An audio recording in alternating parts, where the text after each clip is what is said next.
Hi, this is Micornus Phokane, the leader and the founder of Church Governance Solutions. Today I want to deal with a topic that speaks about what matured church members should do for their pastors. What matured church members do for their pastors. And I want to speak about this topic because it's a very important topic that maturity of church members is being witnessed by what they do for their pastors. Because sometimes you find members in the church that are inconsiderate, that they are not even concerned about how their pastors is doing. And we speak about matured church members here, what they do for their pastors. That's very, very important. The first thing is to pray for their pastors and their families. Very, very important. And I want to ask this question for any church member. Do you ever pray for your pastor and his family?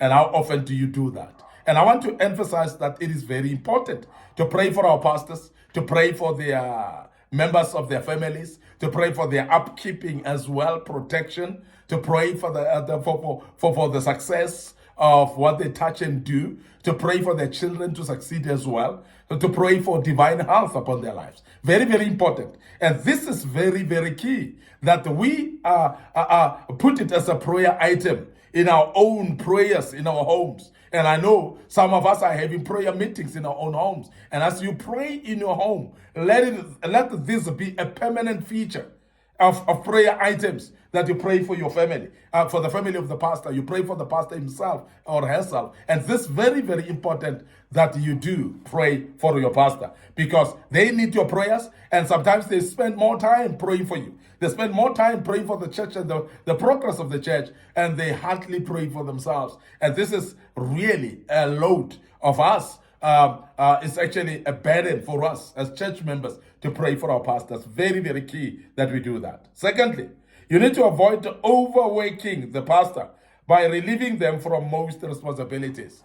And this is very important. And most responsible church members, they are able to identify what is the pastor straining about? What is he stressed about? Or what is that the pastor is overworking himself or herself in, and therefore one steps in, therefore, and become part of those activities that can actually help the pastor to do. And most of the time we have seen in many churches that pastors are doing almost everything. They carry the instruments, they connect to them. In some of the churches, we have seen churches where pastors will even play the instruments themselves while they're singing and leading in praise and worship. And we've seen the same pastor would stand up and preach. And after that, some of the churches, the pastor will do announcements as well. I know you would say, but it's because the pastor doesn't delegate. But the question is, do you avail yourself to be delegated? Because there are those in churches that are refusing to be delegated, particularly also they are not able to raise their hands and say, I can help in this regard. Now, the first prize here is for you to raise your hand and go to the pastor and say, I would like to help you with this.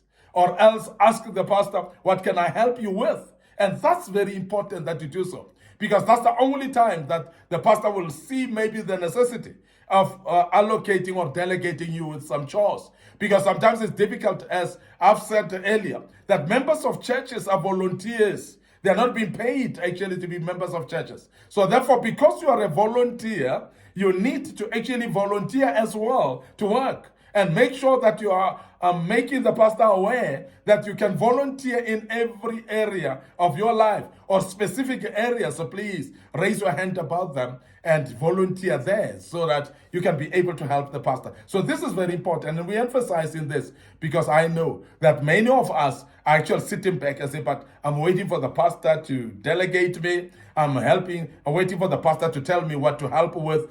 He may not be coming. And please rise up yourself and avail yourself and make sure that the pastor is aware that you are available in certain area of your life. Number 3, never undermine the pastor's wives and husbands if the pastor is a woman. So never undermine the spouse of the pastor. Because many times members say, we love our pastor, but you find them undermining the spouse of the pastor. And that is so anomaly.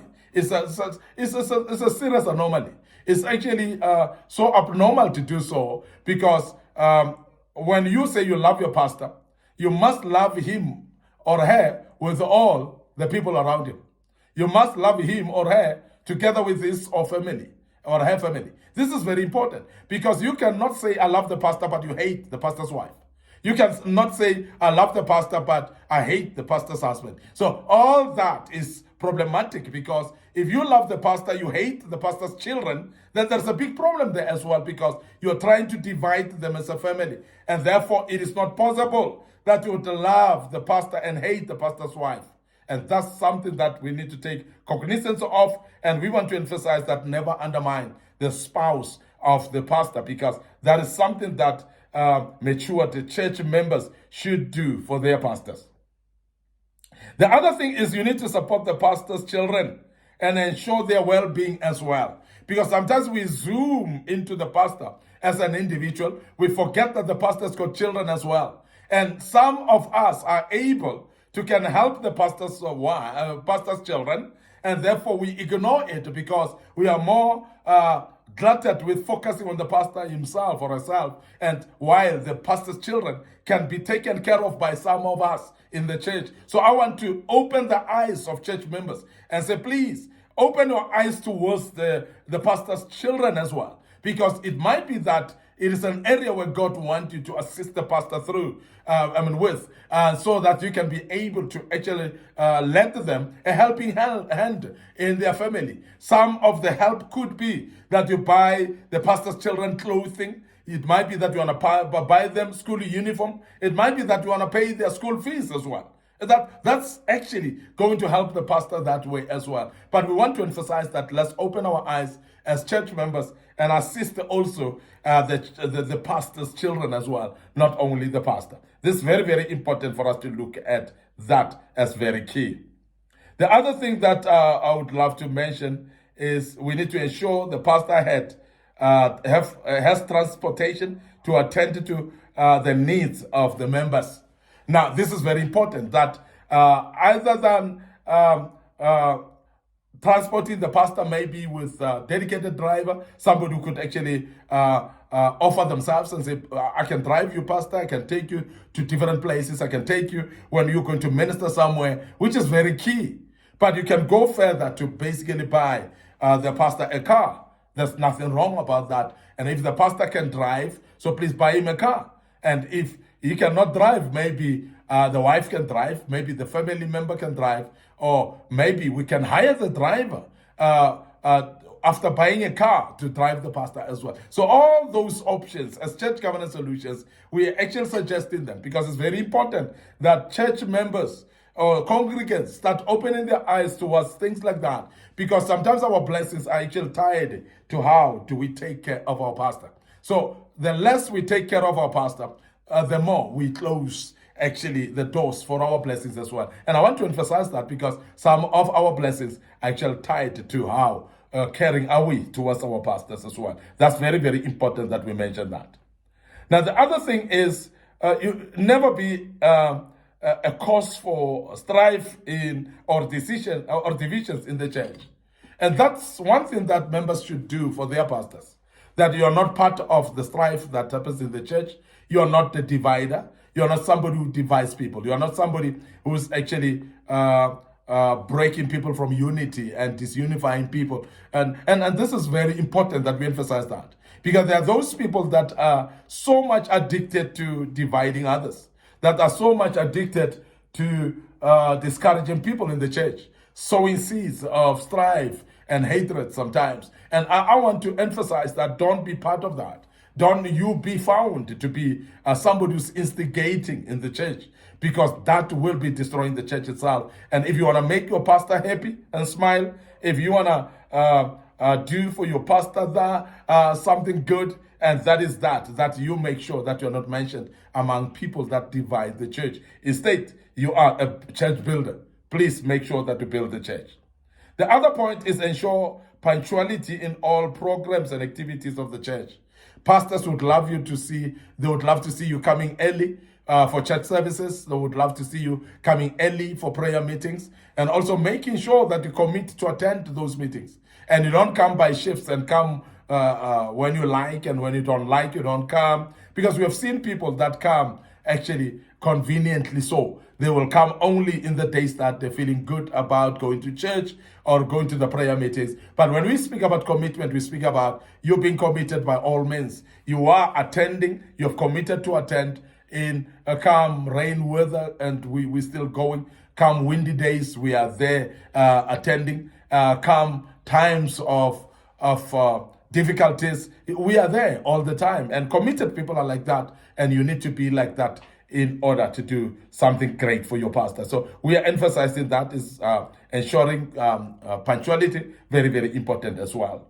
But you need to also be available always when the pastor needs assistance, because there are those of us who are in the church and we are members, but yet we are not available. And some of us, even when the pastor needs us, he cannot find us. When the pastor phones and say, I need you for this and that, you are not available. So I know people like that, and I want to emphasize that you need to be available for assisting the pastor where the pastor needs help. So please make sure that you are there stepping in, making sure that you are available for the pastor to use you where they need to use you as well. And that is very great for you to do for your pastor. The other thing is you need to never spread rumors and gossips in the church. Never spread rumors and gossips in the church. And some of the rumors and gossips, we find people are spreading about the pastor. They're talking things that are not even there, things that are not even existing, bad about the pastor. So please don't be found in that league. Don't be found in that category of people. So please stop rumor mongering. Stop actually gossip mongering as well. So don't be part of gossips in the church. Don't be a part of the rumor mongering in the church as well. And that your pastor will be happy about if you don't do that. Show your full buy-in, your full support of the ministry vision as well. And we have spoken about this, that showing a full buy-in into the vision is participation in church programs, is ability to spend your own resources for the progress of the church, is that ability as well, to be part of departments and participate in those departments. And that's full investment of your own time in the ministry. And that's very key that you do so as well. I want to end up here today, your host, Micornus Phokane. I'm the leader and the founder of Church Governance Solutions. I want to urge you to visit us on our Facebook page, Micornus Phokane, and Church Governance Solutions as well. So please make sure that you like those pages, you follow us there, click notification buttons as well. Don't forget our YouTube channel. You need to subscribe to our YouTube channel, Young Men Empowerment Forum. So please make sure that you subscribe. And our TikTok account is under Micornus Phokane as well. So share those platforms with your loved ones, those who are interested in listening to us. Please share these platforms with them. The links to these platforms are very important that you share with others as well. And the good Lord will bless you as you do so. Allow me to check out right here and say until we meet tomorrow and with another topic, may the good Lord bless you and cheers for now.